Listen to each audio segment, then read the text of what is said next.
আজকে আমরা ভিন্ন ধর্মের একটা টপিক নিয়ে আলোচনা করব। সেটা তোমরা স্ক্রিনে দেখতে পারছো। আমাদের আজকে টপিকটা হচ্ছে, পৃথিবী কি সত্যিই আমাদের? কে এই পৃথিবী?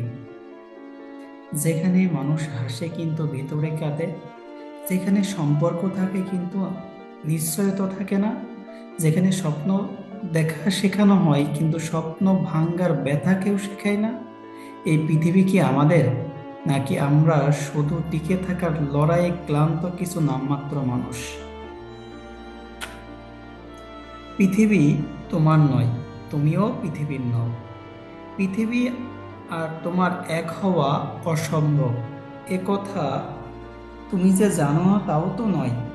বরং তুমি নিজের অস্তিত্বের থেকেও বেশি বিশ্বাস করো সেই দিনকে, যেদিন পৃথিবীর সাথে তোমার বিচ্ছেদ হবে। তবুও তোমার সাথে পৃথিবীর এই বন্ধন কিসের? তার প্রতি কেন এত মায়া তোমার? অবৈধ প্রেম আসক্তির মতোই তোমার অন্তর সারাক্ষণ পৃথিবীর মাঝেই ডুবে আছে।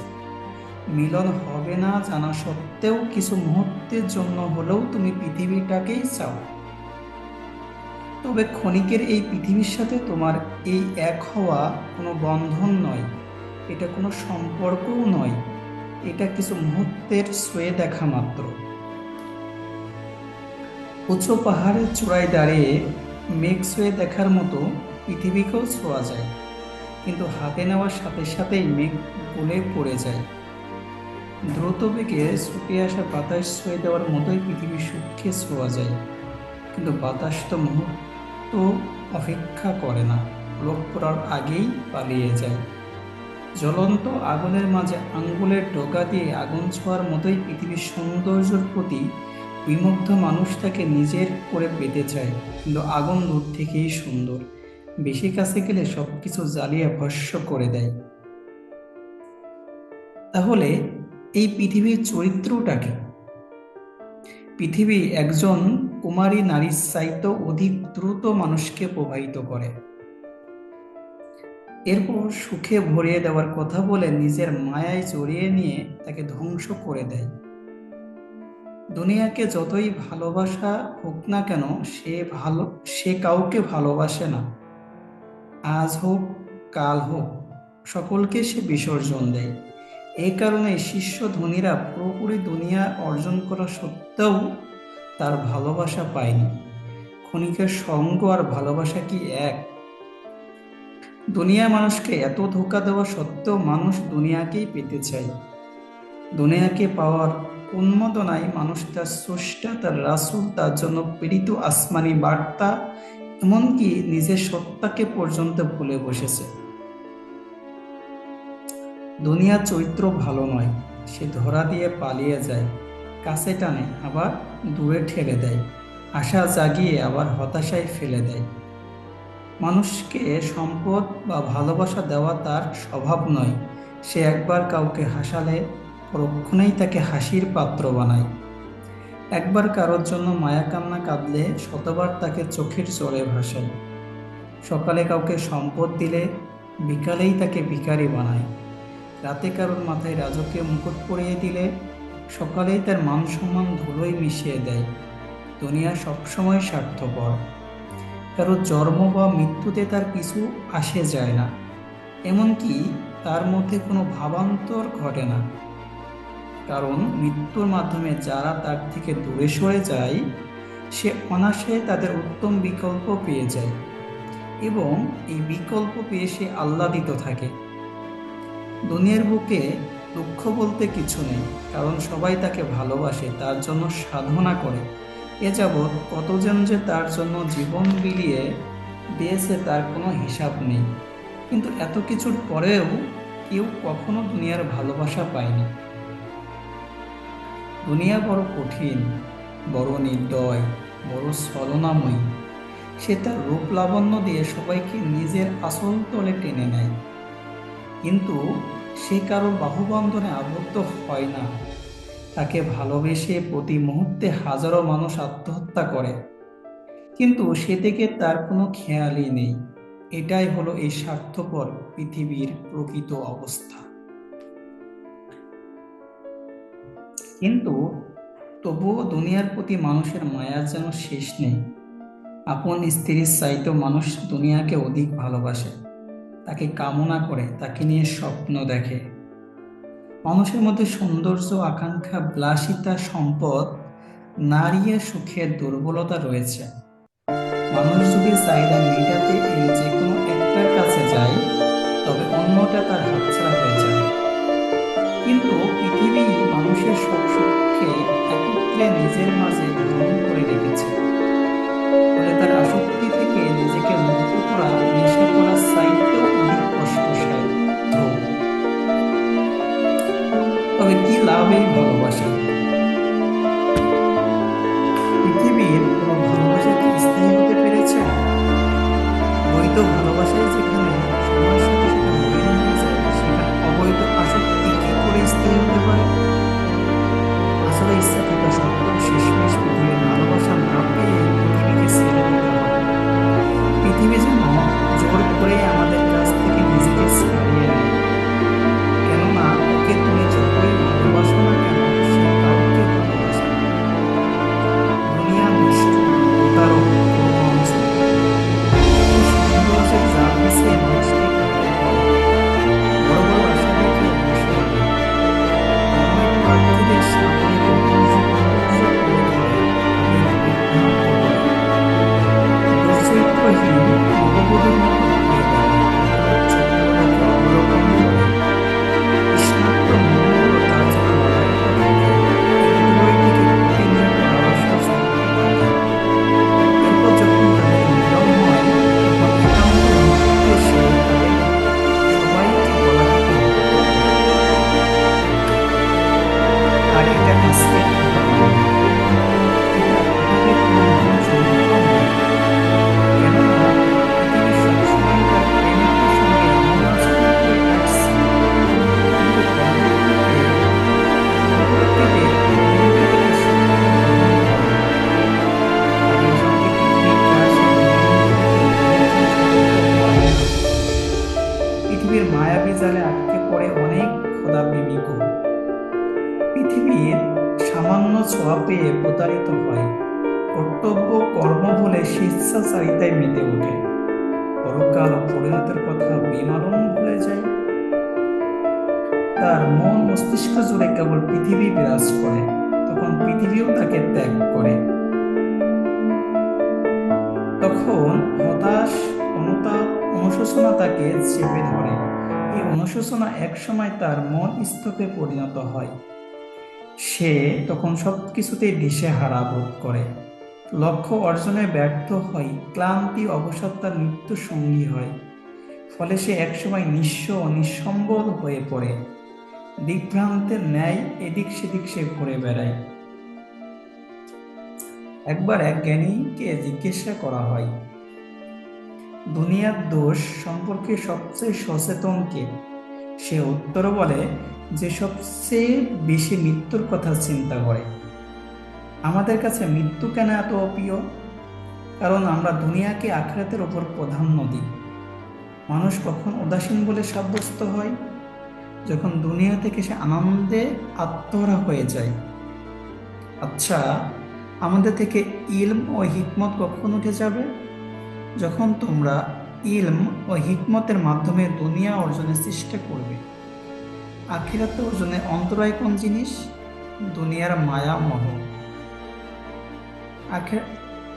দুনিয়া কার জন্য আর আখিরাত কার জন্য?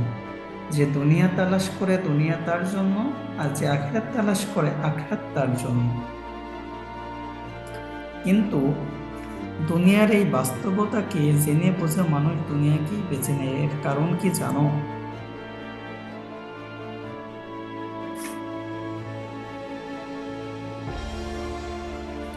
এর কারণ অনেক ভয়াবহ। একটা হাদিস আছে, একবার হযরত ঈসা আলাইহিসসালাম তার সহচরদের নিয়ে কোথাও যাচ্ছিলেন।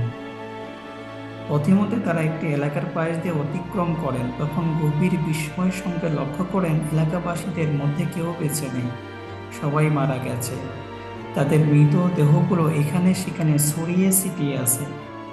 এই অবস্থা দেখে তিনি অনুসারীদের উদ্দেশ্য করে বলেন, প্রিয় সহচরবৃন্দ, এরা আল্লাহর ক্রোধ অসন্তোষের কারণে ধ্বংসের শিকার হয়েছে। এজন্য তাদের কাফন দাফনের কোনো ব্যবস্থা হয়নি। তারা তো স্বাভাবিক অবস্থা মৃত্যুবরণ করত, তবে তাদের কাফন দাফনের ব্যবস্থা হতো। সহস্ররা তখন বলেন, আল্লাহ নবী, আপনি আমাদের তাদের পুরো ঘটনা খুলে বলুন। তখন ঈসা আলাইহিসসালাম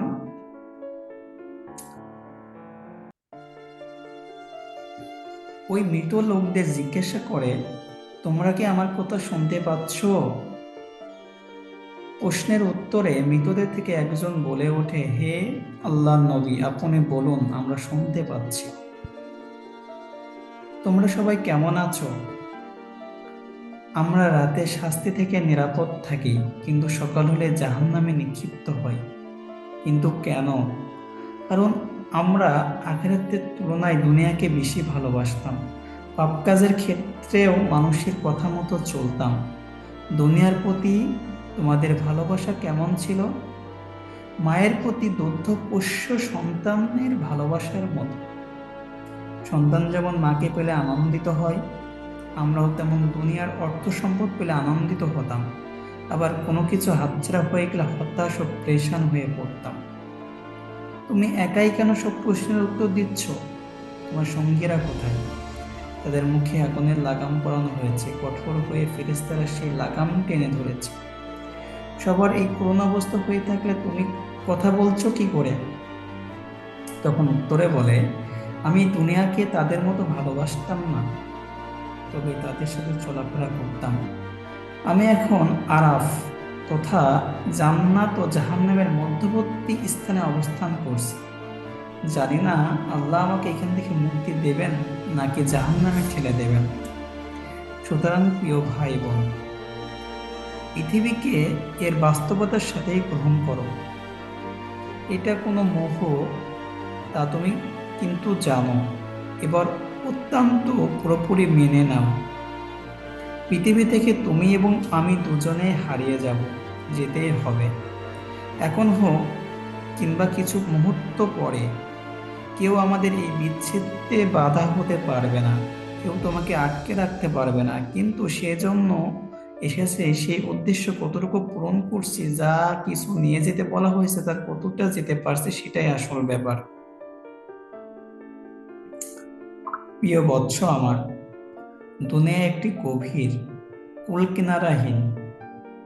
এই দুনিয়া পাড়ি দিতে গিয়ে অনেকেই ডুবে মরেছে। সাগরের প্রবল ঢেউ তাদের গ্রাস করে ফেলেছে। সুতরাং তুমি এই উত্তাল সাগর পাড়ি দেওয়ার জন্য আল্লাহর ভয়কে নৌকা বানাও, তার প্রতি পরিপূর্ণ ইমানকে বৈঠা বানাও, তার প্রতি নির্ভরতাকে পাল বানাও। তবেই কেবল আশা করা যায় তুমি নিরাপদে এই অকুল দরিয়া পার হতে পারবে। আর আমার মনে হয় না নৌকা, বৈঠা ও পাল ছাড়া তুমি এই অকুল দরিয়া পাড়ি দিয়ে ওপারে পৌঁছাতে পারবে। এই অকুল দরিয়া পাড়ি দেওয়ার আগেই সতর্কেও থেকো, নৌকা, বৈঠা, পাল ঠিক রেখো। তুমি যদি নিজের অন্তরের দুনিয়ার আসক্তি সমাধান করতে চাও, তাহলে এই চিঠি তোমার জন্য বেশ উপকারী হবে ইনশাল্লাহ। ধরে নাও যেন তোমাকে লেখা হয়েছে। শ্রদ্ধেয় ভাই, আমি আজ আপনাকে আমার ব্যক্তিগত আত্মিক কিছু সমস্যার কথা জানাবো। এই সমস্যাগুলো আমি মেনে নিতেও পারছি না, আবার এ থেকে উত্তরণের কোনো পথও পাচ্ছি না। আশা করছি আপনি এ ব্যাপারে আমাকে সাহায্য করবেন। প্রিয় ভাই, মন সবসময় আরাম ও অবসর কামনা করে, আনন্দ ফুর্তিতে লিপ্ত হওয়ার জন্য লালায়িত থাকে, ইবাদত বন্দেগীতে মোটেও আগ্রহ বোধ করে না, বরং এটাকে নিজের জন্য বড় ধরনের বোঝা মনে করে। আমি আমার মনকে অনেকভাবে বুঝিয়েছি, কিন্তু সে বুঝ মানে না। আমি তাকে ভয়াবহ শাস্তির ভয় দেখিয়েছি, কিন্তু সে ভীত হয়ে অলসতা ও অবহেলা ঝেড়ে ফেলেনি। সর্বশেষ আমি তাকে মৃত্যুর পরবর্তী কষ্টের কথা বলেছি, কিন্তু তাতেও কোনো কাজ হয়নি। কোনো উপায়ে আমি আত্মসংশোধন করতে পারিনি। তাই আপনার শরণাপন্ন হয়েছি।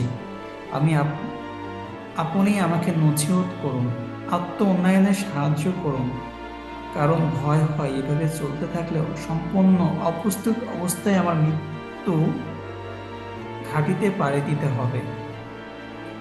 এরপর পত্র পেয়ে তার ভাই লিখে পাঠান, আমার খুব অবাক লাগে যখন দেখি কোনো মানুষ দুনিয়ার প্রেমে মজে যায় এবং দুনিয়া চিরস্থায়ী হওয়ার অভিলাষ পোষণ করে।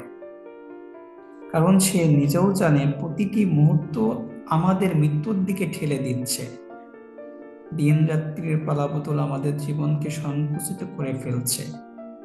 এমন অবস্থায় এর বইটি দুনিয়ার সঙ্গে কিভাবে আমাদের আত্মার সম্পর্কে গড়ে উঠতে পারে?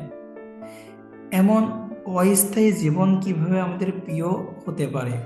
মনে রেখো, এ জীবন দুদিনের, তাই এ জীবন ও দুনিয়ার মায়ায় জড়িয়ে নিজেকে ধোঁকা দিও না।